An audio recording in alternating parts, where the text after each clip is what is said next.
Well, over the weekend, the news is absolutely full of stories concerning the Middle East, what's going on there. For example, John Kerry is saying that we've never been closer to an agreement. And then President Obama says that an Israeli peace accord would need a transition period. Netanyahu says he's ready for historic compromise with the Palestinians, but peace is a two-way street. John Kerry presented a new security plan to Netanyahu and Abbas within the last 2 or 3 days. Kerry also brings an integrating West Bank security plan with a U.S.-led anti-Al-Qaeda security force. On and on. The next story, true peace can only begin on the Temple Mount. The chief rabbis of Israel reimpose a ban on Jews visiting the Temple Mount. Abbas phones Mr. Derry, one of the heads of the Shah's party, and saying, "We want peace." Jewish activists set sights on Jerusalem's Temple Mount, raising alarm in the Muslim world. The European Union threatens action against Israel and the Palestinians if talks fail. The Jewish court, awards Temple Mount activists 30,000 new Israeli shekels for 2 wrongful arrests. Mr. Diskin says there are too many Jews living in Judea and Samaria. A new TV show judge called on people to break the settlers' bones. Lapid says, "I will not let anyone derail the peace process with the Palestinians."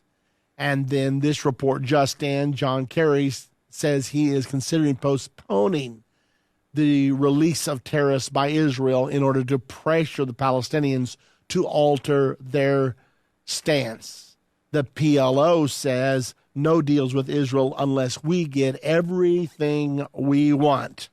And then Mr. Elkin says the Palestinian Authority intransigence works in Israel's favor. We don't want to give up the land anyway, and since they're being so intransigent, then that gives us an excuse not to do a deal whatsoever. And the story goes on and on and on. Now, if that's not making your head swim, let's go back and let's focus a little bit on what's going on here today.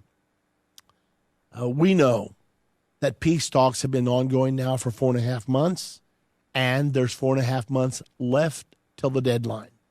John Kerry has been spending a lot of time in Israel with both Prime Minister Netanyahu and also Chairman Mahmoud Abbas.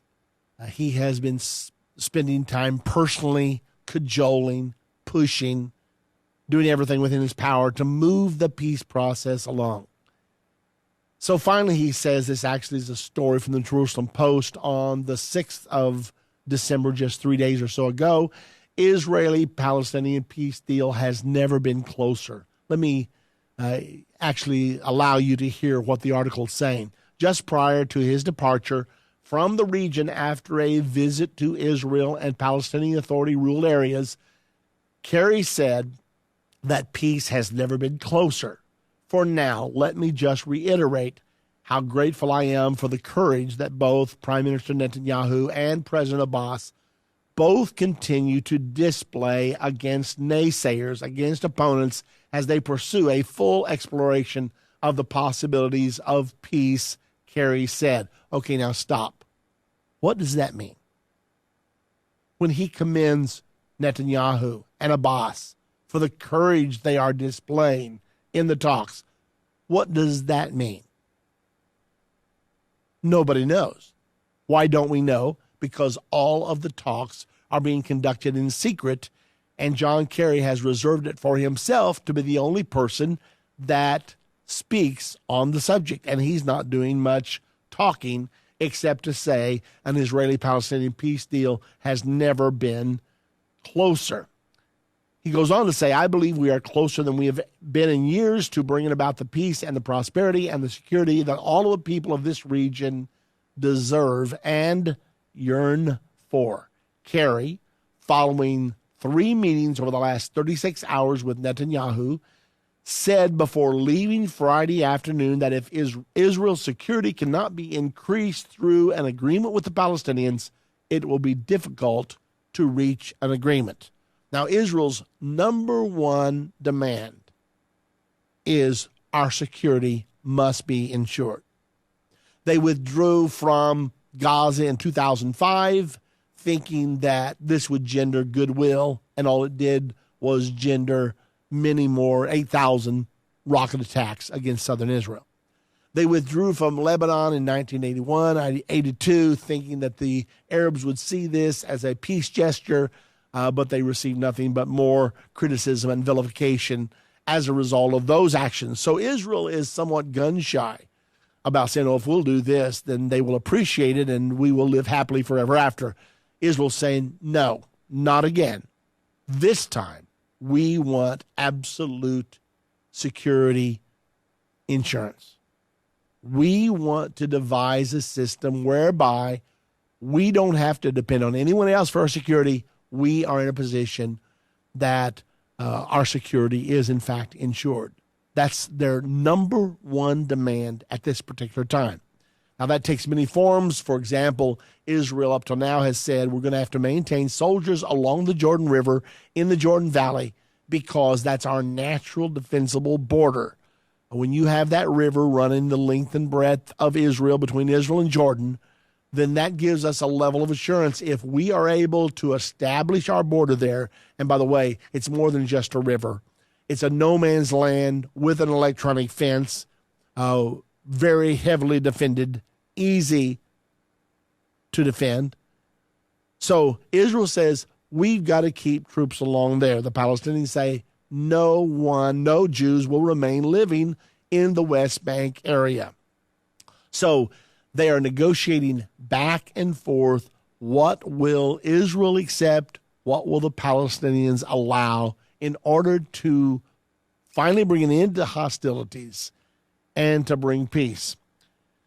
The article goes on to say, Kerry, speaking to reporters traveling with him, said that progress was being made in the talks.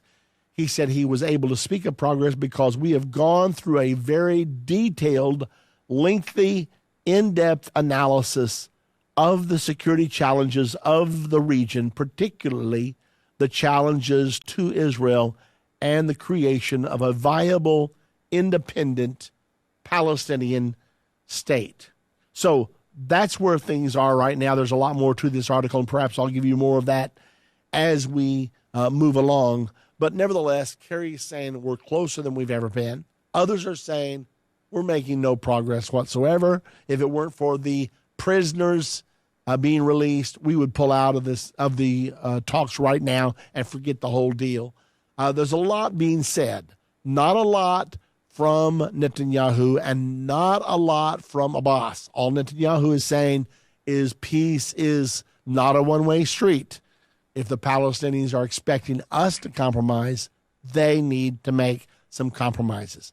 Okay, so let's pause a moment and say, what's really going on here? Where are we really headed now? Since we have the advantage of knowing what the Bible prophesies is going to happen, it's a lot easier for you and me to reach some conclusions than it is just a person that the only advantage they have is hindsight. The Bible actually tells us what's going to happen. There is going to be a Palestinian state created in the area called Judea-Samaria. Now, how much of that area the Bible does not specifically say. However, even Netanyahu has said that there will be a Palestinian state, 2 states for 2 peoples, and so far some have made offers to give up as much as 95%. I think it was Ehud Barak that actually offered to give up 95% of the territory that was captured in the 1967 wars for the production of a new Palestinian state. So somewhere between 90 and 95% of the land Israel apparently would be willing to back off of and turn over to the Palestinians for their state. The big question is, what will the security arrangements look like? And what will happen to the Temple Mount? And what will happen to Jerusalem? Now, the Palestinians have said repeatedly that we must have East Jerusalem for the capital of our newly created Palestinian state. Israel has said repeatedly that Jerusalem is our eternal undivided capital.